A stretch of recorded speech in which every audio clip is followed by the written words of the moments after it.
마가복음 12장 25절에서 27절 말씀 보겠습니다. 사람이 죽은 자 가운데서 살아날 때에는 장가도 아니가고 시집도 아니가고 하늘에 있는 천사들과 같으니라.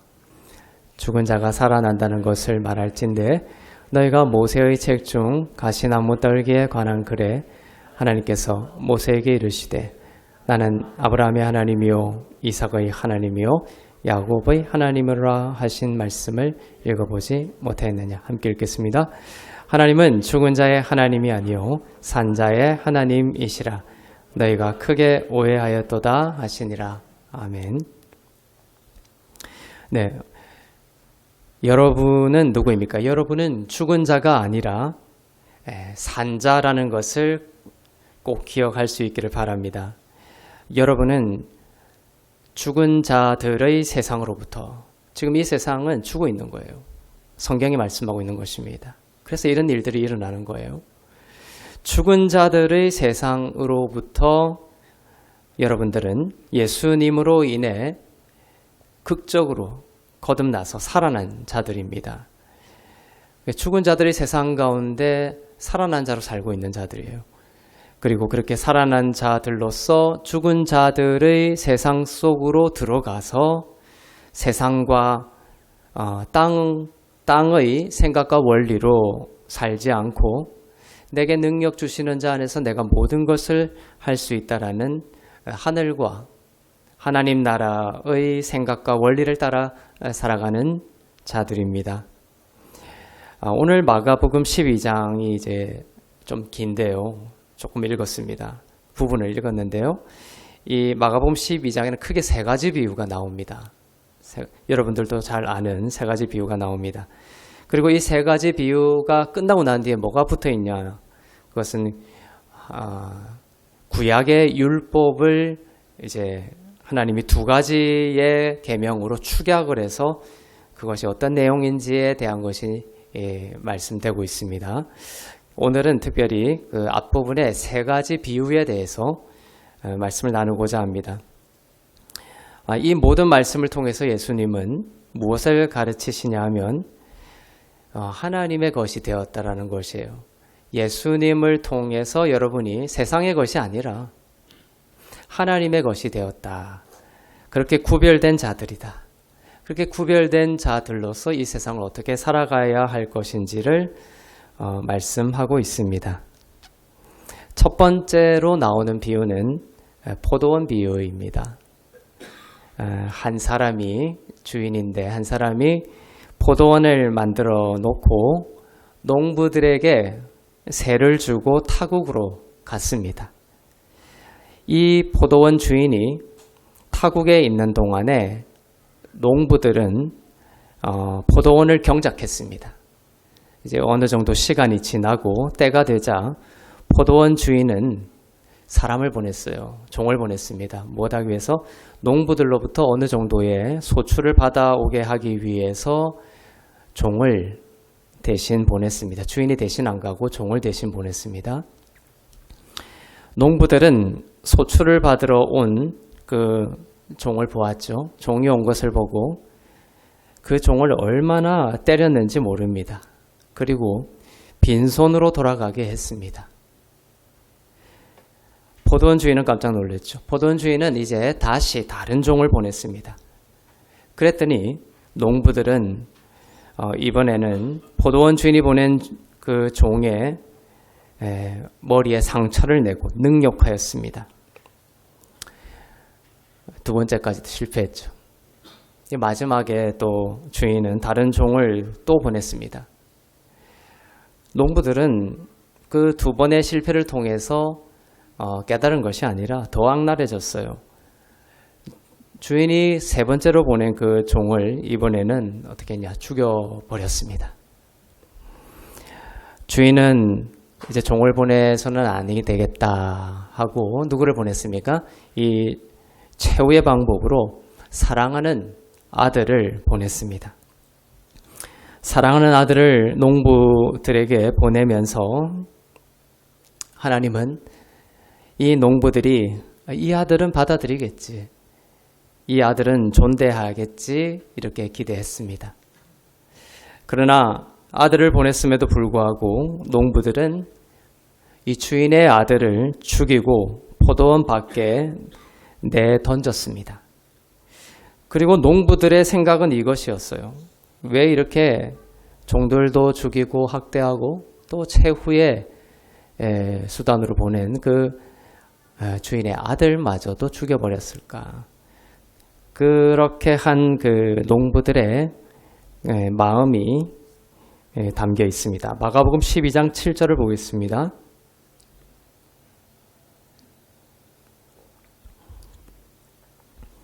시작. 그 농부들이 서로 말하되 이는 상속자니 자 죽이자. 그러면 그 유산이 우리 것이 되리라 하고. 주인이 농부들에게 포도원을 맡긴 것은 하나님께서 하나님의 말씀을 맡은 자들에게 하나님의 백성들을 맡기신 것을 뜻합니다. 하나님 나라를 맡기신 것을 뜻합니다. 당시 그 제사장들과 바리새인들과 서기관들 등 하나님의 말씀을 다루던 사람들이 있었죠. 하나님의 율법을 다루던 사람들이 있습니다.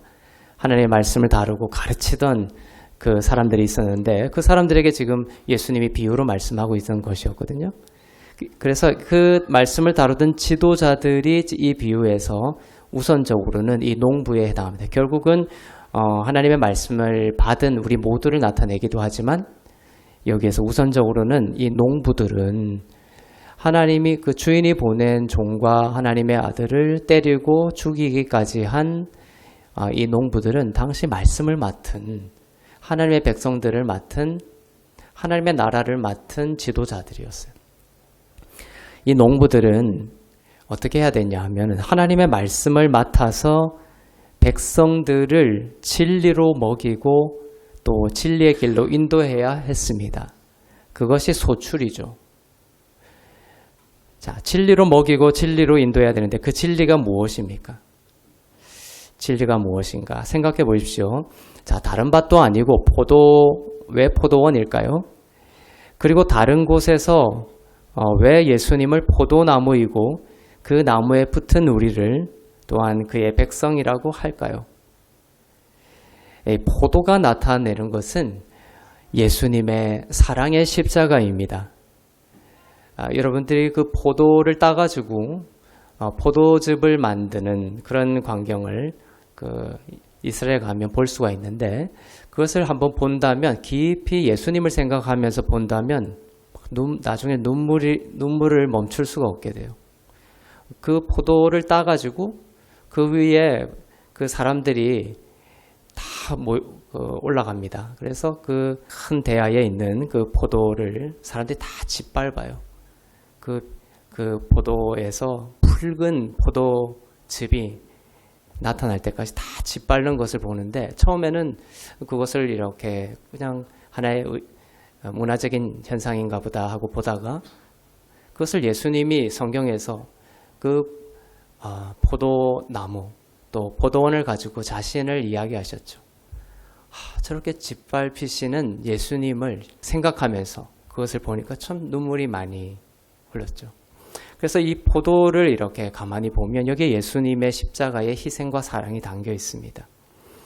포도의 경우 포도즙을 만들려면 이처럼 포도를 따서 짓밟고 포도즙을 만들어요. 이렇게 포도를 짓밟고 짓이겨서 포도즙을 만들듯이 예수님은 우리의 죄를 속죄하기 위해서 이처럼 십자가에서 짓이겨지시고 또 짓밟히신 것입니다. 농부가 이렇게 포도원을 이렇게 맡았죠. 주인이 포도원을 농부들에게 맡겼습니다. 이렇게 농부가 포도원을 맡은 것은 하나님의 아들이신 예수 그리스도를 중심으로 한 은혜의 말씀으로 백성들을 먹이고 살아가게 하라는 명령입니다. 그러나 농부들은 하나님이 주신 그 말씀, 그 율법을 가지고 그리스도를 비추는 것으로 먹이지 않았습니다.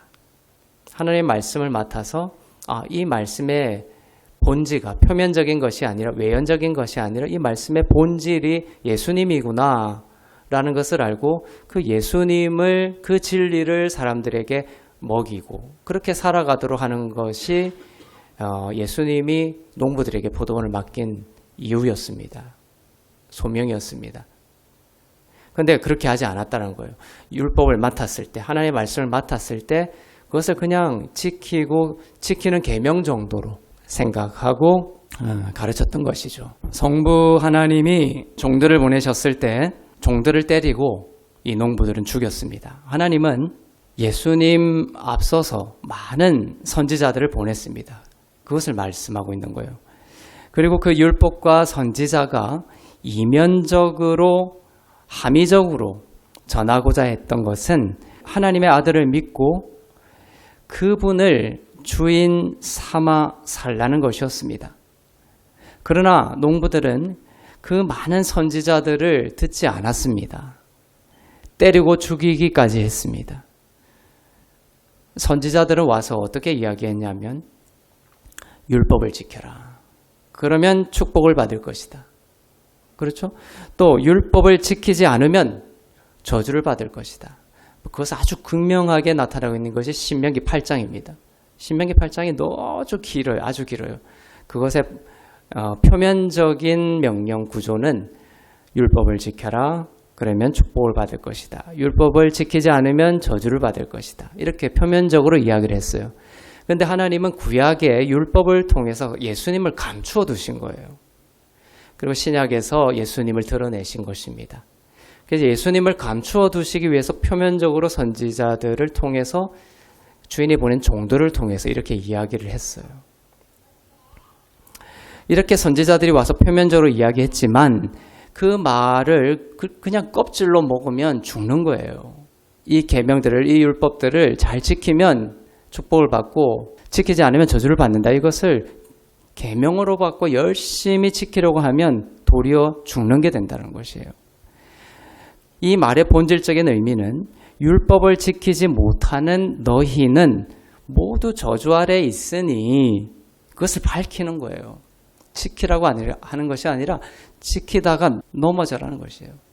넘어져서 지킬 수 없다라는 것을 알게 하기 위해서입니다.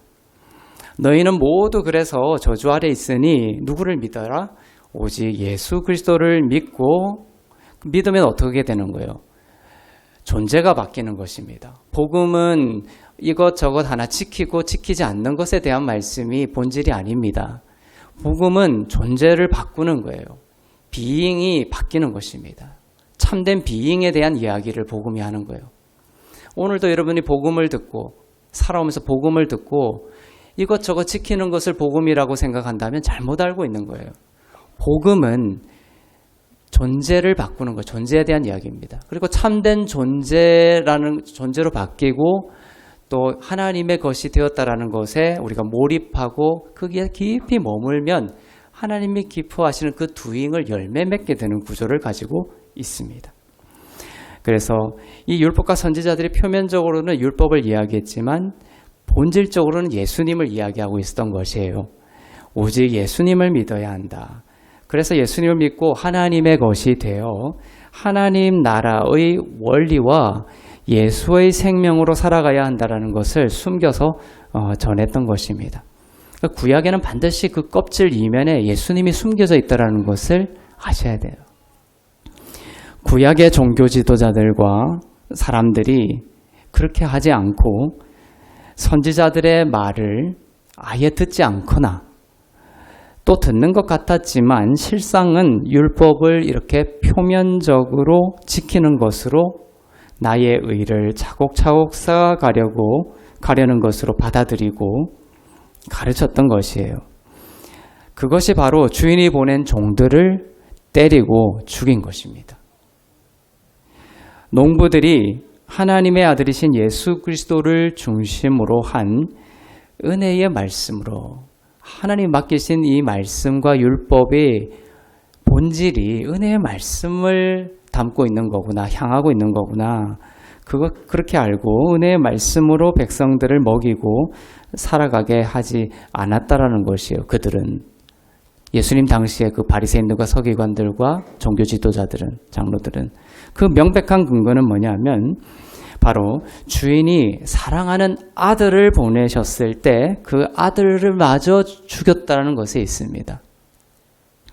결국 이 비유가 누구에게로 향하고 있어요? 하나님의 아들, 그 주인이 보낸 종이 아니라 그 종은 그 아들을 향하고 있었다는 것이고, 이 보낸 주인도 결국 이 비유의 본질이 누구로 수렴되고 있냐면 보낸 하나님의 아들에게 중심이 되고 있다는 것입니다. 그래서 그 아들을 죽인 것, 이것이 이 세상이 이렇게 돼버린 것의 원인이에요. 즉 제사장들과 바리새인들과 서기관들 등 말씀을 맡은 자들이 그 맡은 말씀의 중심이 하나님의 아들이신 예수 그리스도라는 것을 알지 못했다라는 것입니다. 대신 인간 중심의 종교 생활을 가르쳤던 것이죠. 너희들이 이것저것 의로운 행위를 해야 사랑받을 수 있고, 그렇습니까 정말? 우리가 이것저것 더 하면 하나님께 사랑받을 수 있다고 생각합니까? 절대 그렇지 않습니다. 율법이 자꾸 그렇게 가르쳤던 거예요. 그것은 복음이 아니죠. 복음은 예수님이 우리를 위해서 죽으심으로 우리의 존재, 비잉이 바뀌고 그분으로 인해서 우리가 하나님으로부터 완전한 사랑을 받고 있는 자가 되었다라는 것을 선포하고 있는 것입니다. 그러나 이 농부들은, 당시의 종교 지도자들은, 구약의 선지자들은 어떻게 자꾸 가르쳤느냐? 너희들이 이것저것 의로운 행위를 해야 사랑받을 수 있다. 하나님의 의를 이룰 수 있다라고 채찍을 들었던 것입니다. 종들과 예수를 죽인 것을 보면 율법이라는 채찍을 드는 것이 내면화되고 일상적인 그들의 삶의 양식이었다, 방식이었다는 것을 우리는 알 수가 있습니다. 자, 포도원 비유의 결론을 보겠습니다. 마가복음 12장 9절부터 10절입니다.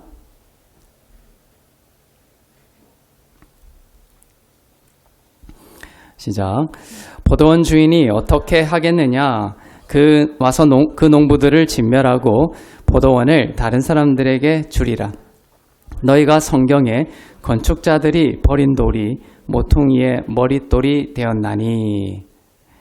자, 이 비유가 이제 우리는 짐작을 하고 있죠. 이 비유가 계속 예수님을 향하고 있죠. 포도원 비유의 이 본질적인 메시지가 예수님이라는 것을 알려주고 있습니다. 주인은 와서 그 농부들을 진멸하고 하나님의 말씀을 예수로 가르치지 않은 종교 지도자들을 진멸하고 포도원을 다른 사람들에게 줄 것이라고 하십니다. 말씀을 맡았지만 예수님의 은혜로 밝히지 않았던 자들은 이처럼 진멸될 것입니다. 주인이 포도원을 넘길 다른 사람에 대한, 누구에게 이 포도원을 그러면 맡길 것이냐, 거기에 대한 힌트가 방금 읽은 10절에 나와 있죠.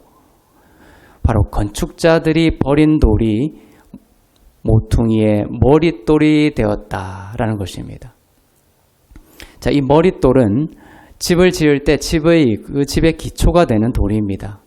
이 머릿돌 위에 집을 짓습니다. 자, 이 비유를 보십시오. 그러면 이때까지의 그 구약과 선지자들과 종교 지도자들이 가르쳤던 것은 하나의 집을 지었다고 생각했을 때 예수님의 그 모퉁이 돌이신 예수님이 기초가 되어 있지 않은 집이었죠. 그러니까 그 집은 결국은 무너지는 거예요, 안 무너지는 거예요? 결국 무너지는 집들이라는 거예요. 그 인생은 결국은 무너지는 인생이라는 것입니다.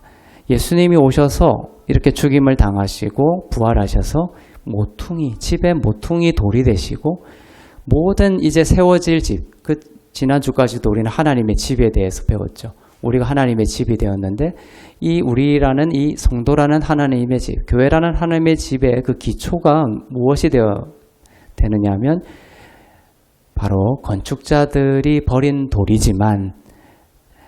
돌이었지만 이제는 하나님의 집의 그 모퉁이 돌이 된 예수 그리스도를 말하고 있습니다.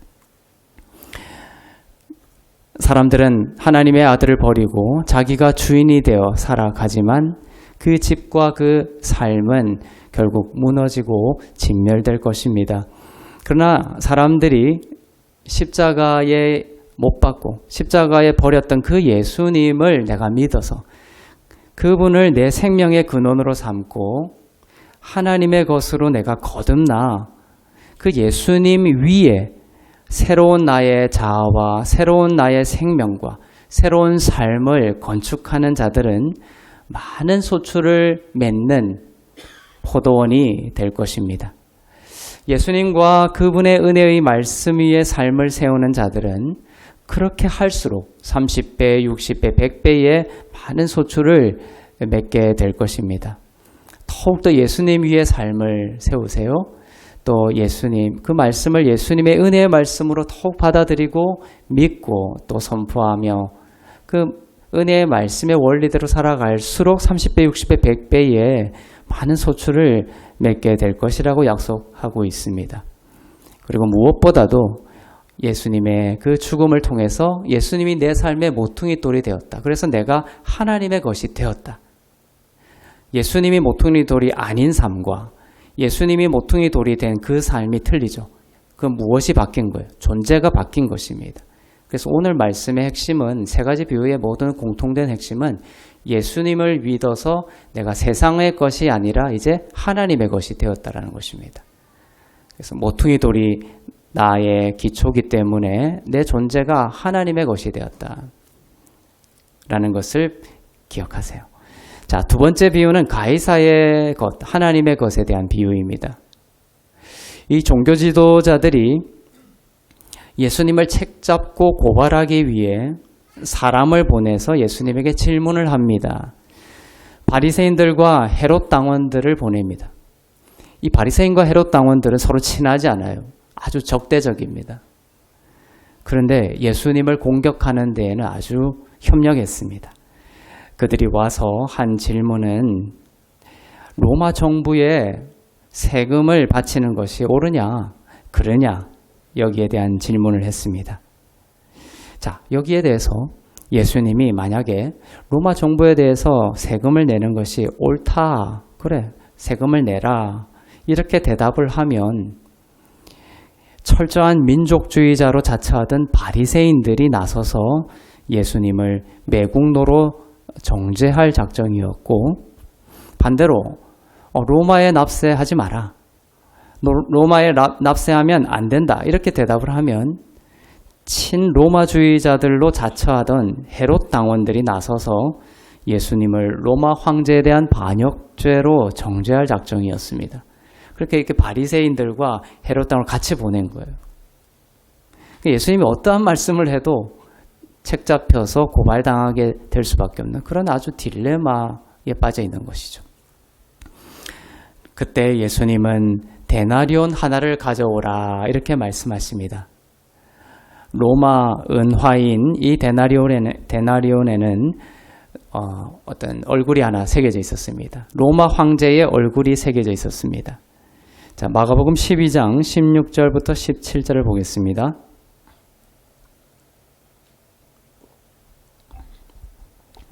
시작. 가져왔거늘 예수께서 이르시되 이 형상과 이 글이 누구의 것이냐? 이르시되 가이사의 것이니이다. 이에 예수께서 이르시되 가이사의 것은 가이사에게, 하나님의 것은 하나님께 바치라 하시니 그들이 예수께 대하여 매우 놀랍게 여기더라.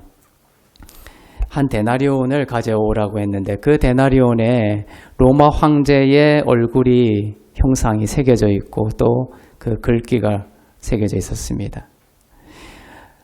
자, 가이사의 얼굴이 새겨진 이 데나리온은 가이사의 것이다. 가이사의 것이니까 로마 제국의 세금을 성실히 잘 내라는 뜻으로 하신 말씀입니까? 그래서 이 가이사의 것은 가이사에게, 또 하나님의 것은 하나님에게 바치라, 이 비유를 가지고 와서 성도들은 세금을 잘 내는 삶을 살아야 된다, 이렇게 가르치는 사람이 있지만 그것은 아주 본질적인 것이 아닙니다.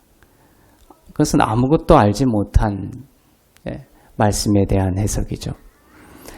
자, 가이사의 얼굴이 새겨진 가이사의 그 동전, 가이사의 것은 가이사에게, 하나님의 것은 하나님에게 바치라. 이렇게 예수님이 하신 말씀은 무슨 뜻이냐? 예수님은 논쟁을 피해가면서 아주 우문 현답을 하십니다. 자, 돈에 가이사의 형상이 새겨진 것처럼 예수 그리스도를 통해서 하나님의 형상이 새겨진 자들은 하나님의 것이다. 이 말씀을 하시는 거예요. 예수를 믿으면 하나님의 형상이 있는 하나님의 것이 된다라는 것을 말씀하고 있는 것입니다.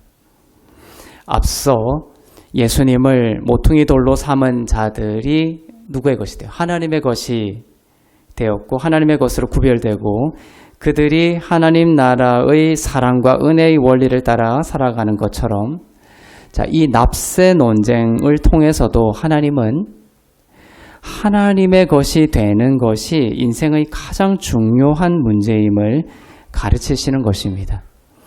이것은 세금 문제를 말씀하시는 것이 본질이 아닙니다. 나를 믿고 나의 형상이 새겨진 그러한 이들은 하나님의 것이 된다라는 것을 말씀하고 있는 것이에요. 비록 가이사일지라도 그가 예수님을 믿으면 하나님의 것이 된다라는 것을 말씀하고 있는 것입니다. 황제와 하나님을 대등한 위치로 설명하는 것이 아니라 예수님을 가장 높은 곳에 올려놓는 말씀이세요.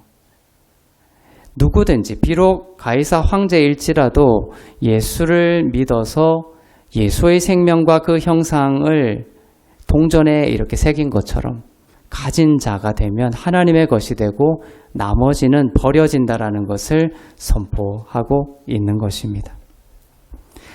자, 세 번째 비유는 부활 논쟁입니다.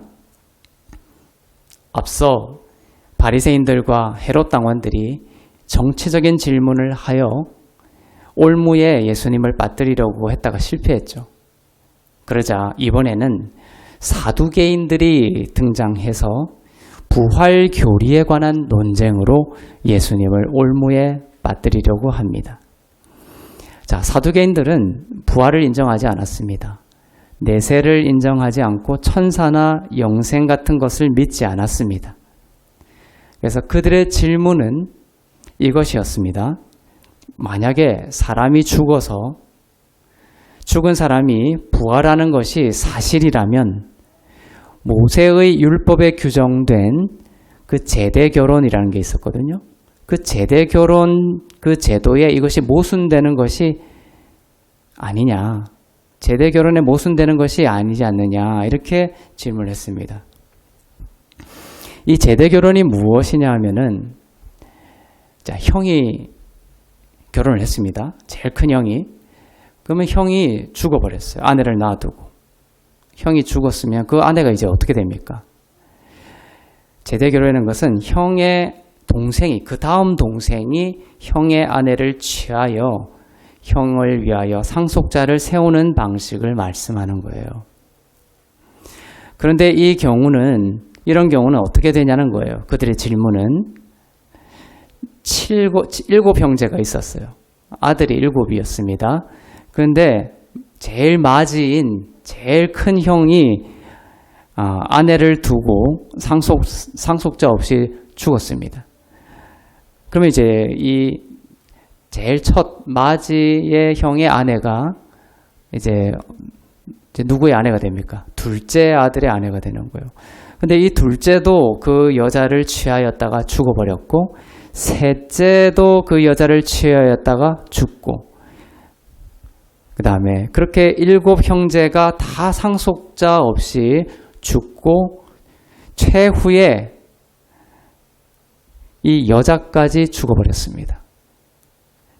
자, 이들이 만약에 나중에 부활하게 된다면, 전부가 다 부활하게 된다면, 자, 7 형제와 모두 결혼했던 이 여자는 그중 누구의 아내가 될 것이라는 것입니다. 자, 예수님의 대답은 이랬습니다. 사람이 부활하면 장가도 안 가고 시집도 안 가고 하늘의 천사들과 같이 영광스러운 존재가 된다라는 것입니다. 이 땅에 한 사람이 죽고 또 그 사람이 그 사람의 아내가 동생과 결혼하고 이런 식의 그 세상의 그 구조 속에 갇혀 있어서 이 문제를 막 고민하고 있는데 예수님은 진리를 가지고 여기서 확 헤어나오게 하는 거예요. 자유롭게 하는 것입니다. 예수님은 부활을 가르치시면서 사람이 부활하면 장가도 안 가고 시집도 안 가고 천사들과 같이 된다 너희들이. 이 땅의 이 가족관계, 이 땅의 혈연관계 너무나 나의 아내, 나의 남편, 나의 자식들 너무 귀하죠. 그렇지만 이 성경이 무엇을 말씀하시는지를 우리가 깊이 알아야 됩니다. 이 땅의 모든 가족관계와 혈연관계는 이 땅에서만 유효한 관계이지 우리가 부활하게 되면 이 땅과는 전혀 다른 새로운 영광스러운 존재가 된다라는 것입니다. 이 땅에서 누구와 결혼했는지로 하늘의 영광스러운 존재의 삶을 판단할 수 없다라는 것입니다. 이 땅에서의 모든 관계는 끝이 나고 예수님께 속한 아브라함의 계보에 속한 새로운 관계를 우리는 갖게 됩니다. 누구의 남편, 누구의 아내, 누구의 아들, 아버지, 어머니 이런 것들이 사라지고 아브라함의 계보에 편입이 된다라는 것이죠. 마가복음 12장 26절부터 27절을 보겠습니다.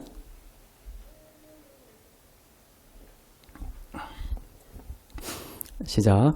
죽은 자가 살아난다는 것을 말할진대 너희가 모세의 책 중 가시나무 떨기에 관한 글에서 하나님께서 모세에게 이르시되 나는 아브라함의 하나님이요 이삭의 하나님이요 야곱의 하나님이로라 하신 말씀을 읽어보지 못하였느냐. 하나님은 죽은 자의 하나님이 아니요 산 자의 하나님이시라. 너희가 크게 오해하였도다 하시니라. 자, 이러한 새로운 가족관계, 새로운 예수님을 몸으로 한, 예수님을 머리로 한 몸된 새로운 가족관계의 새로운 그 형태, 몸의 형태가 온다라는 것이에요. 부활을 하면. 그리고 그 부활, 우리가 장차 예수님이 재림하실 때를 기다리지 않고서도 지금 예수님을 믿을 때 그러한 예수님의 몸을 중심으로 한 새로운 관계들이 시작이 된 것입니다. 하나님을 중심으로 한 새로운 무리가 형성이 됩니다. 자, 여기 보면 아브라함의 하나님, 이삭의 하나님, 야곱의 하나님, 그리고 각자의 이름을 대야 돼요. 차명권의 하나님. 이 말이 가지고 있는 깊은 의미들이 아주 큽니다. 자, 이 아브라함의 하나님, 이삭의 하나님, 야곱의 하나님, 그리고 차명권의 하나님, 이 말은 무엇이냐? 이 모두는 예수님을 믿어 하나님의 것이 된 자들의 무리입니다. 예수 믿고 하나님의 것이 되었다라고 고백하는 자들은 영적인 한 가족이 되었습니다. 하나님의 것이 된 자들은 지금 산자라고 하죠. 죽은 자의 하나님이 아니라 산자의 하나님이다 나는. 그것은 예수님을 믿어서 하나님의 것이 된 자들은 다 살아있는 자들이죠. 그리고 살아있는 자들을 중심으로 새로운 무리가 몸이 형성이 된 것입니다. 그래서 예수를 믿지 않는 자들은 죽은 자들이기 때문에 하나님의 것이 아니고 예수님을 머리 삼은 이 몸의 공동체 속에서 떨어져 나간 거예요. 유기되는 것입니다. 우리는 죽은 자들의 땅에 지금도 죽은 자들의 관계 속에서 태어났지만 예수를 믿게 되면서 죽은 자에서 살아났고 이 산자들은 지금도 살아있는 아브라함, 이삭, 또 야곱 등과 함께 산자들의 무리에 속하게 된 것입니다. 그래서 그 아브라함, 이삭, 야곱이 다 지금 저와 또 여러분의 한 가족이 된 거예요. 영적인 가족으로 지금 살아있는 것입니다. 아브라함은 수천 년 전에 살았다가 죽은 게 아니라 지금도 살아있다고 돼 있죠. 이 살아있는 자들의 하나님인 거예요. 여러분도 예수님을 믿을 때 살아났고 이러한 영적인 하나님 나라의 가족으로 들어갔고 편입이 됐고 장차 여러분이 죽더라도 죽지 않고 산자로서 그대로 이 무리에 들어가게 되는 것입니다. 이미 들어간 것으로서. 이 부활 논쟁의 핵심도 무엇이냐? 하나님의 것에 대한 말씀입니다. 그렇죠?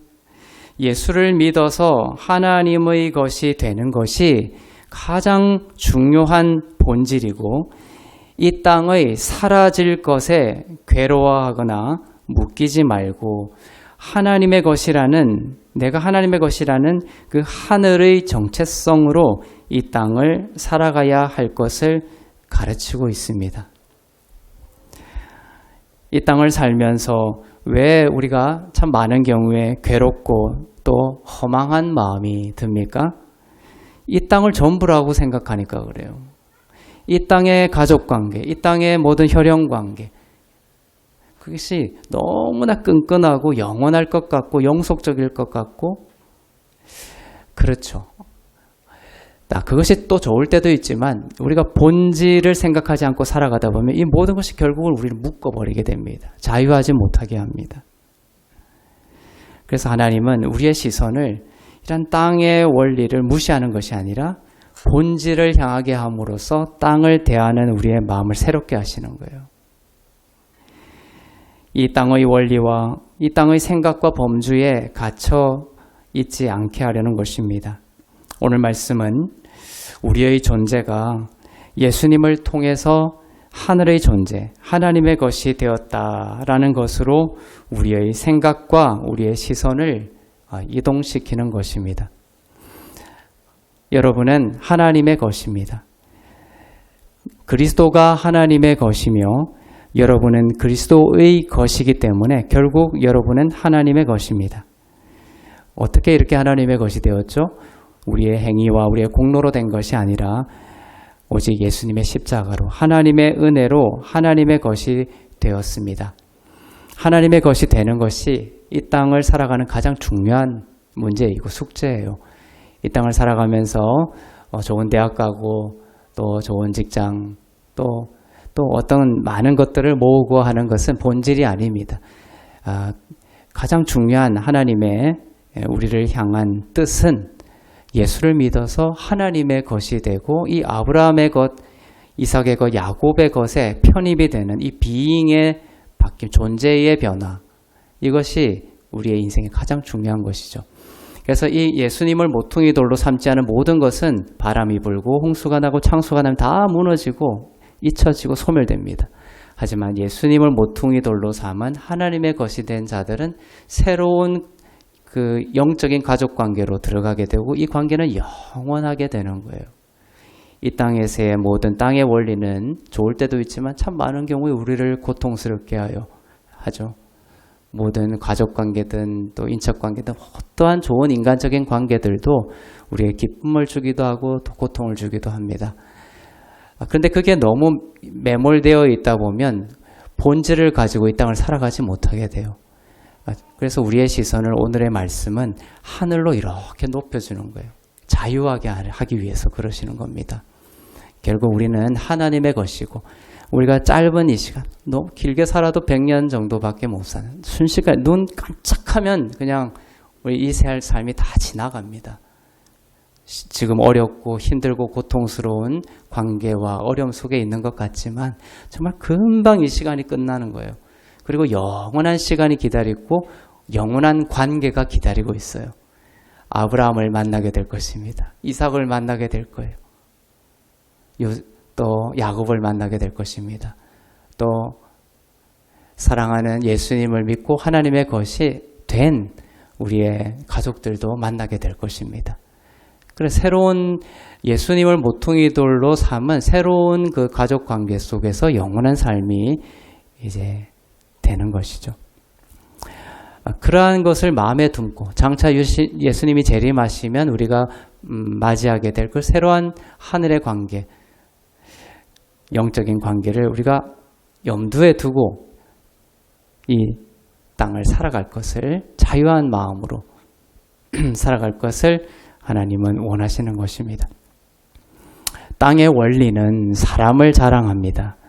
사람의 힘과 능력과 사람의 지혜를 의지하고 내세우며 살아갑니다. 그러나 은혜로 하나님의 것이 된 여러분은 사람을 자랑하고 의지할 필요 없이 그렇게 하지 않아도 하나님이 무엇을 약속하시냐면 은혜로 만물이 다 여러분의 것이 되었다라는 것을 말씀하고 있어요. 자, 오늘의 말씀은 크게 두 가지를 생각하시면 됩니다. 첫째, 예수님으로 인해서 모퉁이 돌 된 예수님으로 해서 여러분은 하나님의 것이 되었다. 하나님의 것이 되었다. 우리의 시선을 하늘로 높여야 됩니다. 높은 시선을 가져야 됩니다. 두 번째는 이것이에요. 이렇게 하나님의 것이 된 자에게 하나님이 주신 약속은 뭐냐 하면 은혜로 너희의 지혜와 공로와 또 사람의 지혜와 능력으로가 아니라 하나님의 은혜로 만물이 다 너희의 것이 되었다. 그래서 하나님의 것이 된 자로서 이 땅을 어떻게 살아가야 되느냐? 만물이 다 나의 것이 되었다라는 이 하나님의 약속의 말씀을 가지고 살아가야 하는 거예요.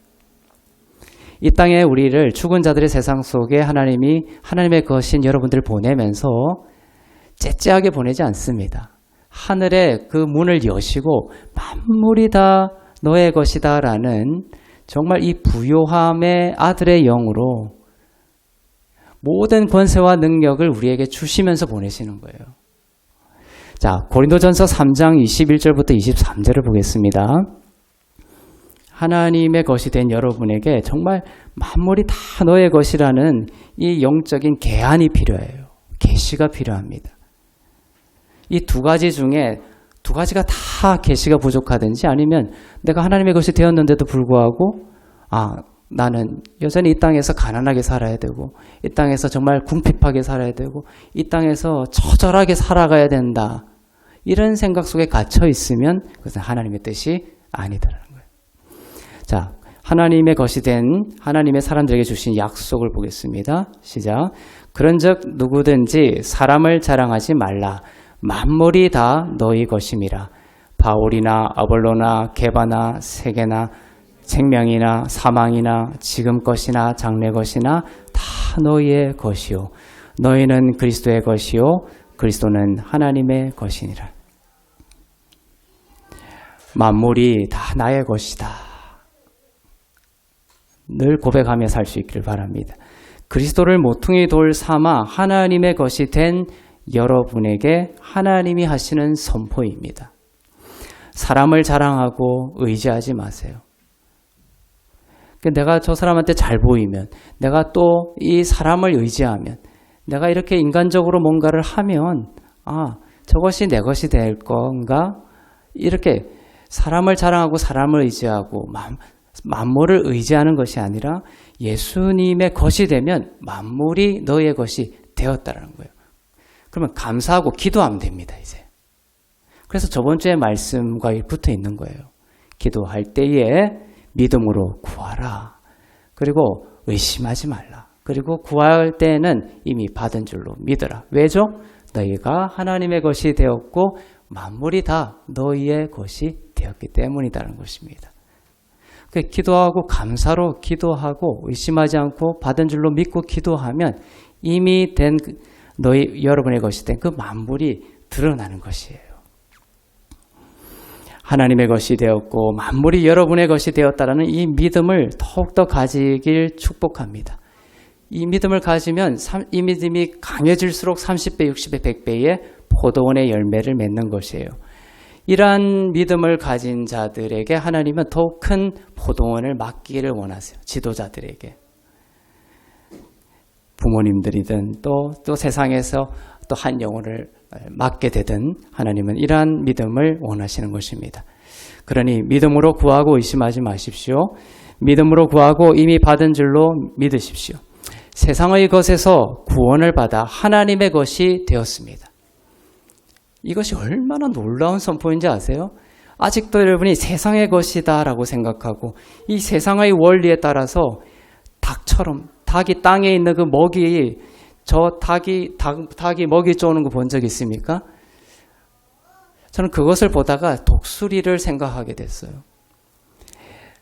땅에 있는 세상의 원리는 그거예요. 땅에 있는 그 모래 속에 있는 먹이를 쪼아 먹으려고 이렇게 분주하게 땅을 바라보며 살아가는 그 닭처럼 여러분들을 부르신 것이 아니라 여러분들을 독수리와 같이, 내 청춘을 독수리와 같이 새롭게 하셨다고 그러셨죠. 여러분을 독수리처럼 만드셔서 이렇게 높게 시선을 하늘의 것으로 만드시는 거예요.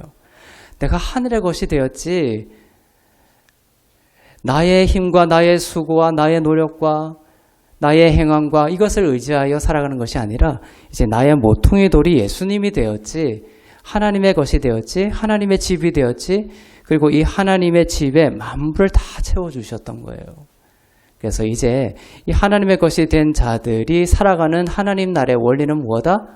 바로 저번 주에도 읽었듯이 바로 감사하고 믿고 의심하지 않고 구하며 하나님께 기도하며 살아가는 것입니다. 선포하며 살아가는 것입니다. 부족한 것이 있습니까? 또 기도하는 것이 있습니까? 예수님을 의지해서 하나님이 되었다라는 양자의 영으로서 믿고 기도하십시오. 돌파가 일어나고 또 하나님께서 하나님의 공급이 있게 되고 또 새로운 길이 반드시 열리게 될 것입니다. 세상의 것에서 구원을 받아 하나님의 것이 되었으니 하나님 나라의 원리를 따라 살아가십시오. 하나님의 은혜가 하나님의 것이 된 여러분 가운데 충만하고 차고 넘치기를 주님의 이름으로 축복합니다. 기도하겠습니다.